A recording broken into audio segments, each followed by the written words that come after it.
This episode of Dana Being Dana is brought to you by Hope for the Day. It's okay not to be okay. Hello and welcome to Dana Being Dana. That's me, and I'm thrilled you're with us. My show is about all different aspects of the human connection, things that bring us together, and living life intentionally. Globally, over 800,000 people die by suicide each year, which is roughly one death every 40 seconds, or 20 during this episode. Suicide is the second leading cause of death in the world for those aged 15 to 24 years, with depression being cited as the primary reason. The National Suicide Prevention Lifeline is 800-273-TALK, or 8255, and you are encouraged to call at any time for any reason. Joining me now are good friends of mine, Doug, Erika, and Carl, who each have a unique connection to this topic. Doug, let's start with you. How you doing? I'm great, Dana. Good. Thanks. What is your connection to suicide? Well, my connection is I have family experience with suicide, very close. It's taken a long time to be able to talk about it comfortably, and it's been 26 years ago my brother died by suicide. And how old were you? I was 18. I was a senior in college, or excuse me, a freshman in college. My brother was a sophomore in high school. Wow. And about a year before that, he had let me know he wanted to die. Like, we were on our way to school, and he said he wanted to kill himself. Wow. And it wasn't one of those, something happened and he's just off the cuff. It was something different. And he said, don't tell your parents, or don't tell our parents. And of course I did. My parents sought help for him. About a year later, he had his 16th birthday. I was in town, and we celebrated his birthday over the weekend. I had gone back to school and gotten a phone call that he had passed away. And everything that happened that day is pretty memorialized in my memory, along with the experience he had and sharing me his feelings. It was just you and your brother, right? In terms of siblings? Yep, he was my only sibling. So I want to talk about the impact, because you said this happened 26 years ago, and I think the impact to the loved ones who've lost someone to suicide is so impactful. Because it's such a shock, such a surprise. Can you talk a little bit about that for both you and your family? I think mostly for my parents, it had incredible impact on their lives. My mom passed away a couple years ago, but there wasn't a day, I think, that went by where she wasn't in pain, even though you'd never know it. Like, she was the most happy, boisterous, loving woman. But it had impact on the rest of my family as well. My dad experienced some mental health challenges himself, and a couple years after my brother died, he couldn't be an engineer anymore, and he didn't continue working. So financially, that had a big impact on our family, and then certainly the relationships we had as well. It took a long time to be able to talk about it, where it wasn't a painful scenario. Erika, what is the first step to recovery? It depends on where you are in your cycle of illness. For me, the first step was understanding what were my triggers, and then from there understanding how to kind of catch them before they really hit home and took over. So understanding what mental illness is, understanding what depression even means. When I was diagnosed, I knew no one in my circle or family who had struggled with any type of mental health challenge, or rather, should I say, have been diagnosed, because now I understand that several people have different challenges. So recognizing it for what it was, being able to educate myself around it, and then acquiring all the tools and resources to ensure that I'm always living a life of wellness. And if not, I know exactly where to go to fix that. A life of wellness. I love that. I think the statistics around suicide are startling. And I remember growing up thinking that suicide was a white issue. Right. A lot of minorities think that it's just white people who commit suicide, and that's actually not true. Right. Self-reported suicide attempts for Black adolescents rose by 73% between 1991 to 2017. 73%. That's right. In comparison, self-reported suicide attempts for white adolescents fell by 7.5 over the same period. Suicide rates among black girls ages 13 to 19 nearly doubled from 2001 to 2017. For black boys in the same age group over the same period, rates rose 60% to become the highest suicide rate among any other racial or ethnic group. Carl, you are from Hope for the Day. I love what you all are doing. Can you tell us about Hope for the Day? Yes, well, Hope for the Day is a nonprofit. We're based out of Chicago, established in 2011 by someone named Johnny Boucher, who started the organization after the suicide completion of his mentor, Mike Scanlon. And I joined in 2013. I'm a suicide survivor multiple times myself, and together, Johnny and I built an organization that is doing something we call proactive suicide prevention. And the goal here is to start the conversation on mental health before it adversely impacts our lives. And we do that through outreach and mental health education programs. So you'd say suicide is a preventable mental health crisis? Yes, we believe it can be. The goal is to sort of break this sort of silence. We have this kind of culture of concealment. And when people talk about stigma, that sounds like a buzzword, but really it's just the things that make us not talk about mental health in day-to-day lives, whether that's culturally or socially, fears of judgment, shame, etc. I love the tagline, it's okay not to be okay. Hope for the Day is doing incredible work in this space. Can you tell us specifically what is proactive suicide prevention? Our goal is to get people to learn how to start conversations on their mental health and support others to start conversations at the earliest signs and symptoms of mental health challenges, not wait to crisis stage. A lot of our education and traditional approaches to suicide prevention are focused on basically the signs and symptoms when people can't hide their mental health challenges anymore, and we want to normalize the conversation so that when people start to recognize, learn signs and symptoms, to recognize at the earliest stages, they start to reach out for support before it escalates to a crisis stage. You want to normalize the conversation. I love that. I think that's so important. So tell us about Sip of Hope. So, if our whole culture is about sort of wanting to disrupt the highest risk factors for suicide, Sip of Hope is this social enterprise that's based in Logan Square neighborhood of Chicago. That's like the full realization of proactive suicide prevention. It's a coffee shop. It serves dark matter coffee. And we're in a space where you walk in and mental health is normalized from the second you walk in, from resources right in front to the languaging on the board to a great barista staff who's trained in both mental health, first aid type education, and how to be sensitive to having conversations. And it's really a community space where we want people to feel like they belong, and it doesn't matter from what intersection you're coming from in the community. So all of the baristas are first aid certified and mental health care certified? So mental health first aid would be the certification level, and then we're trying to always provide education so that they learn how to have conversations, because not everyone fits the same brand. And Sip of Hope, while 100% of the net proceeds go to support Hope for the Day's work, it's also a place where you walk into that store and you can take the resources and have conversations there, but you can also take them with you out of that shop into your own community spaces. Yeah. Doug, I think it was so courageous of your brother to reach out and to tell you, how he was feeling, and I think your family responded well by getting him services and getting him the support that he needed. Oftentimes, particularly young people, are afraid to reach out. They're afraid to say something. There were some statistics I saw where it said veterans, like a third of veterans have suicide ideation. Why are people so afraid to reach out, to say something, to take actions that could save their life? Well, I talked about stigma, and again, that sounds like a buzzword, but the fact is that the quickest way to explain it to someone is that for the longest time, centuries, millennia, whatever, we've been led to believe that our thoughts, feelings, and emotions, our mental health, was something that's 100% our control. So that if your life is disrupted by things that could have a genetic basis, or you are traumatized, it's some failing on your part. And that's passed down. So the personal shame, we stay silent, but this is passed down culturally, ethnically, just as a point of social, where you are as a man or woman.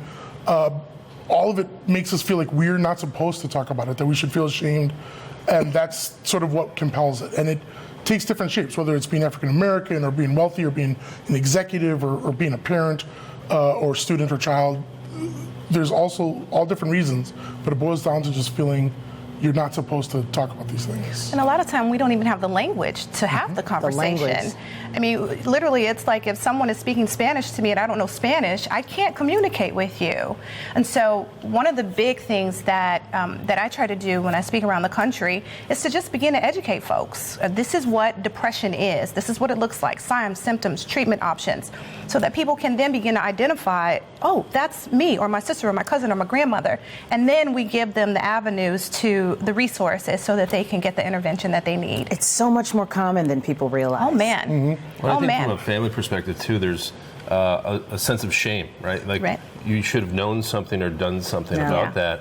And that's the really hard part to deal with as a parent or a sibling or anyone that's close to someone who dies by suicide is, how did I not know? Right. And, it's really hard to get past that. Right. I didn't tell anyone either. I mean, your brother, he reached out to you. That's huge. That's epic. Yeah. I didn't tell anyone. It wasn't until I tried to drive my car off of a cliff behind Stanford's campus that my friend said, okay, wait, this is a serious issue. There's something going on that she's not sharing. And so they intervened. And then my mom flew across the country and brought me home, and we began the work that's taken, I don't know, roughly 30 plus years. But I was too afraid. I was terrified. What are people going to think of me?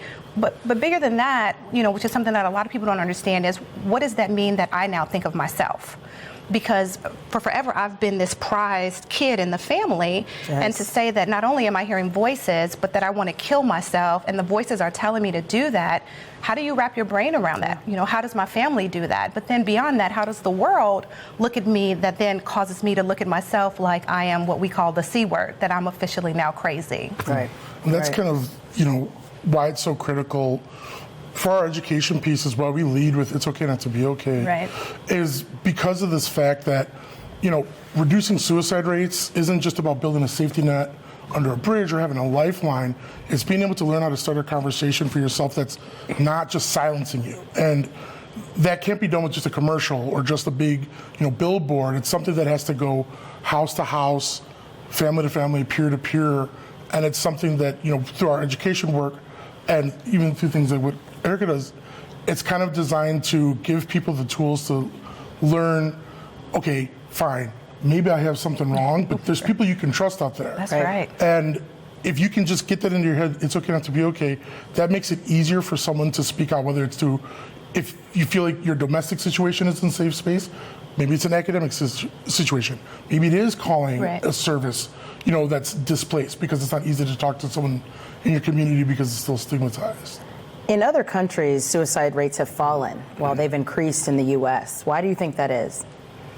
Well, one thing I would like to say is that if you don't have the language, you don't have the education, you can't reach out for help, first of all. But then there has to be a lifeline on the other end of that. And so often within urban communities, inner city, underprivileged, underserved communities, the resources are being snatched away as fast as you can take your next breath.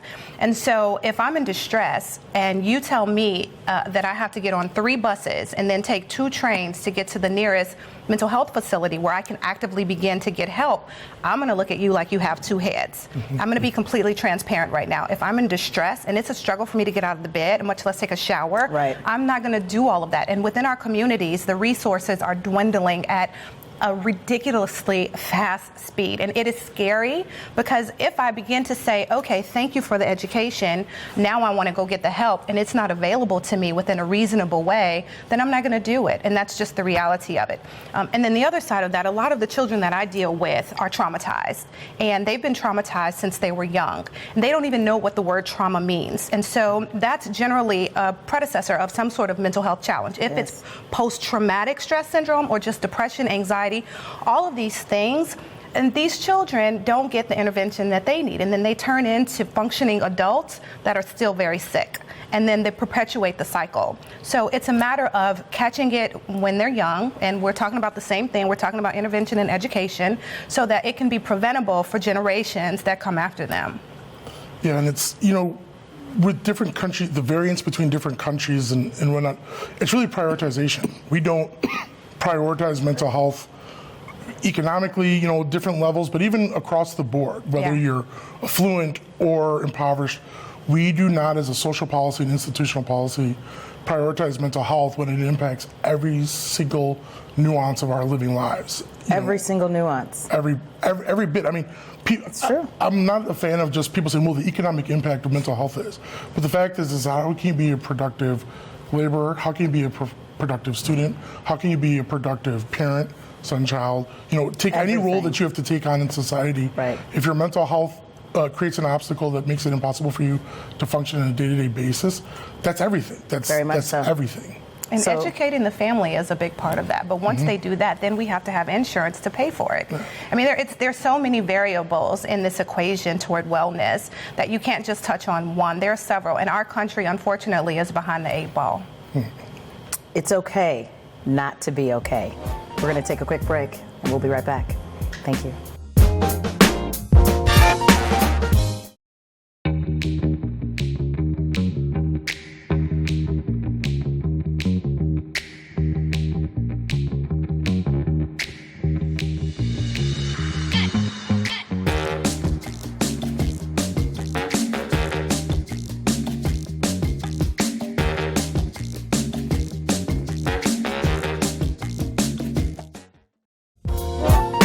This episode of Dana Being Dana is brought to you by Hope for the Day. It's okay not to be okay.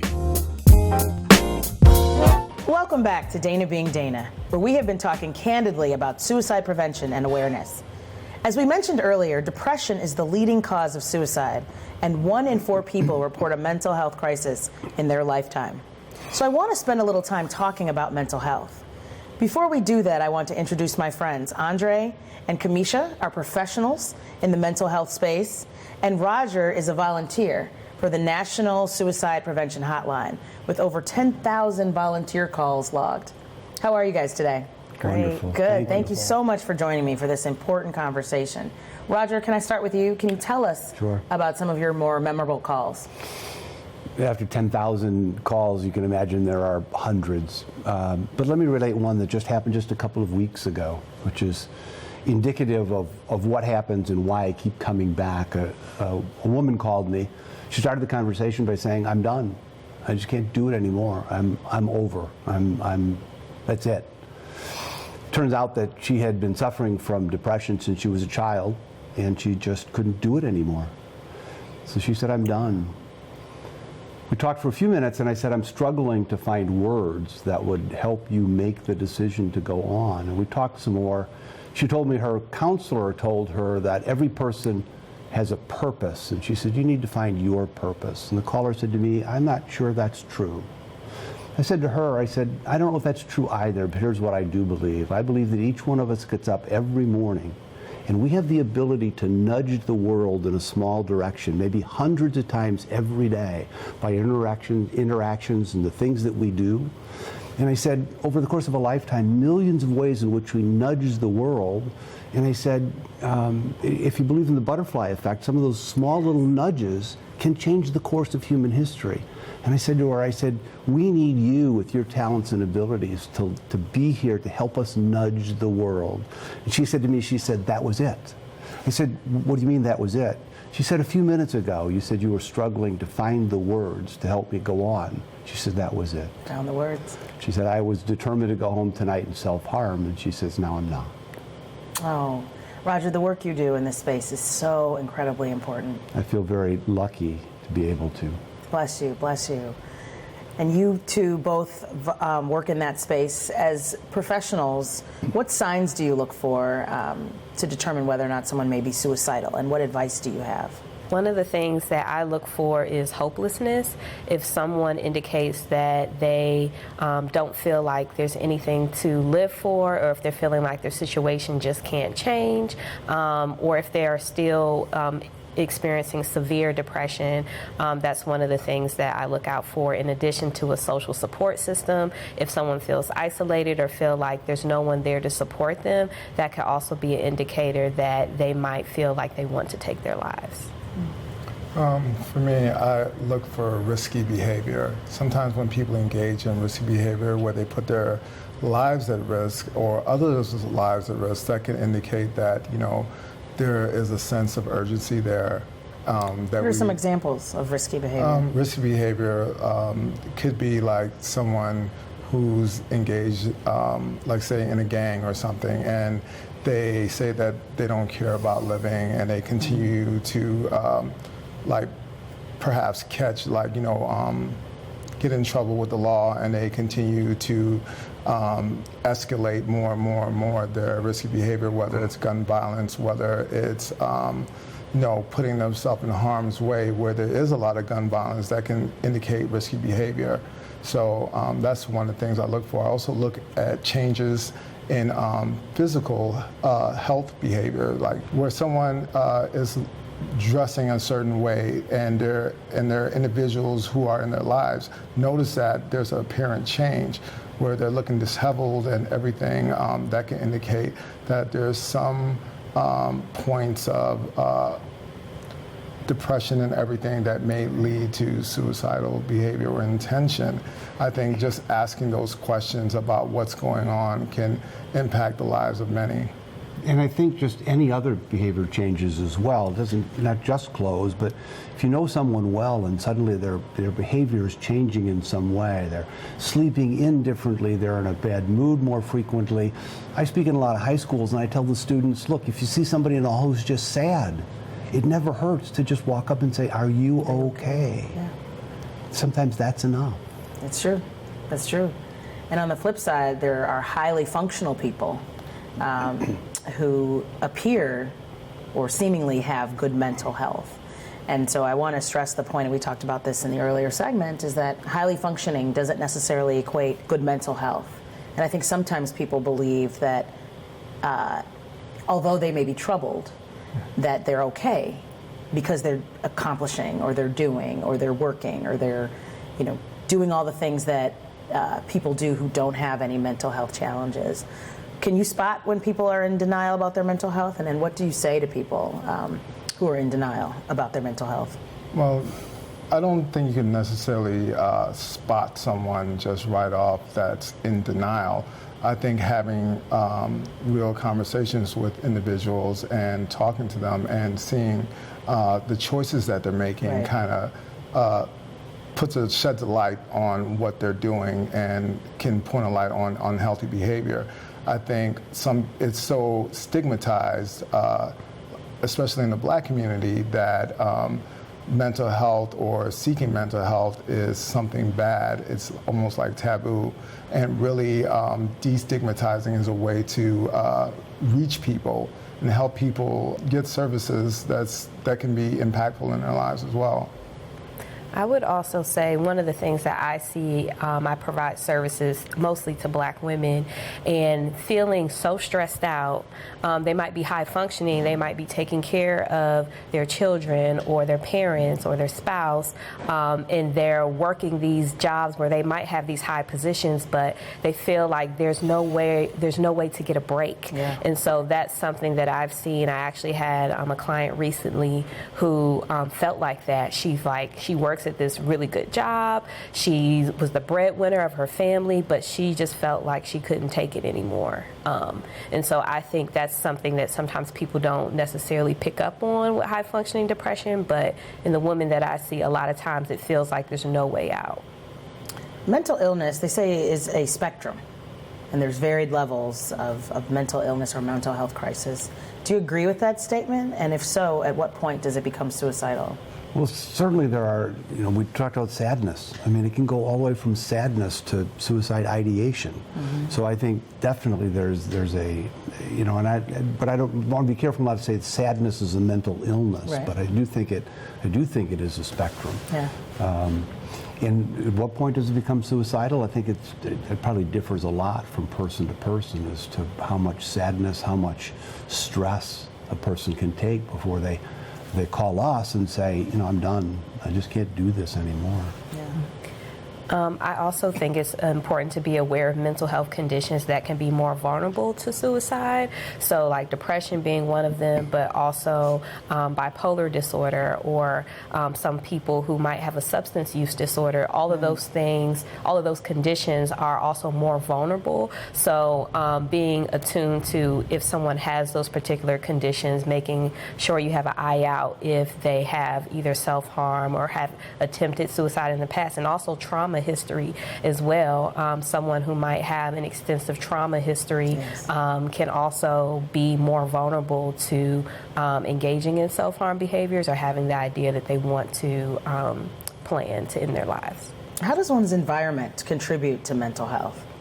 I think there's many different things, different factors from cultural differences and everything. So, a background that might have a lot of violence and different things, just in the community, that might contribute to mental health. Or the community, And as well as cultural differences in family and family dynamics, they may contribute depending on if someone feels that, they're in the family dynamic that they don't feel like mental wellness is even something that should be considered in their family, so they avoid it, or different things like that. So, it just depends, and it varies from culture to culture and the individuals within it. I got a call from a young man who was a senior in high school a number of years ago, and I was so taken by who he was becoming, and I won't bother you with the whole story, but who he was becoming and what he had overcome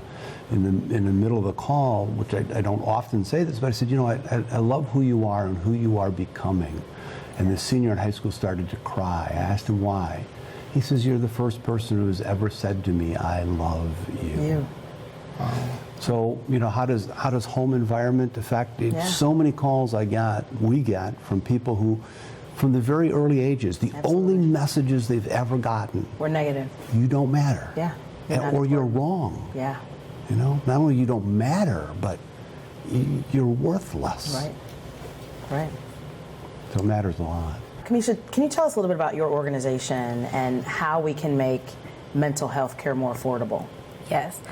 So my organization is Sister Afya Community Mental Wellness, and we approach mental wellness from a community support standpoint, because I've found in so many experiences of others is that the community support is what is the lifeline for people to be able to thrive, and particularly within the African American community.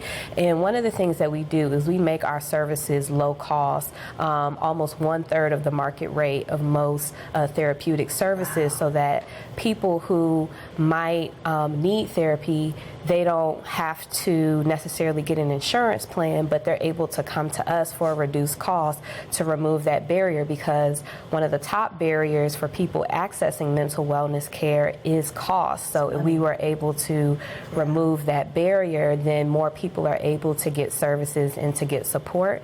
And then we also approach things from a culturally relevant standpoint. So we have a book club going on right now, called a book club and therapy called Literary Healing. And historically, book clubs have been helpful for Black women.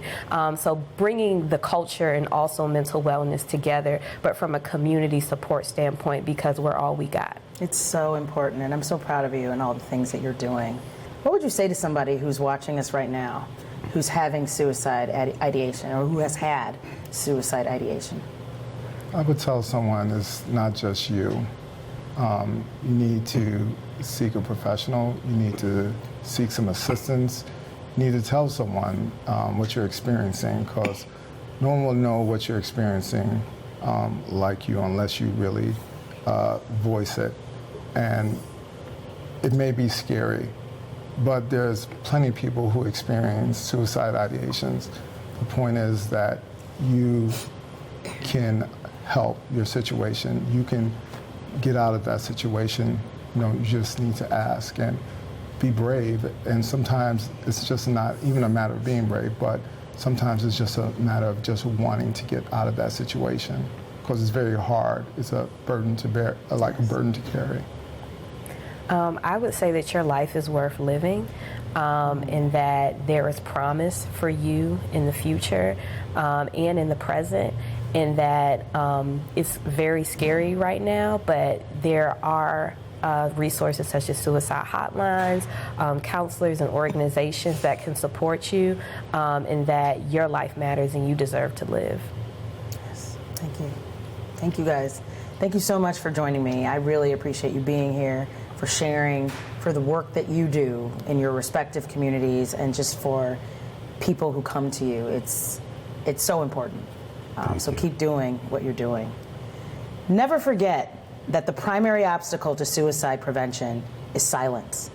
Suicide is a topic that we need to talk about.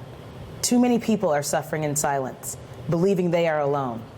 And too many people are taking their own lives as a result. I am passionate about us checking on each other, having tough conversations, and showing up for each other in meaningful ways. This is proactive suicide prevention. Again, the National Suicide Prevention Lifeline is 800-273-TALK or 8255. And you are encouraged to call for any reason at any time. Thank you to all of my guests for joining me for such an important discussion that impacts us all. Hopefully you have been entertained, if not encouraged or inspired. I do not promise to be an expert, nor do I have all the answers. I'm just Dana, being Dana. See you next time.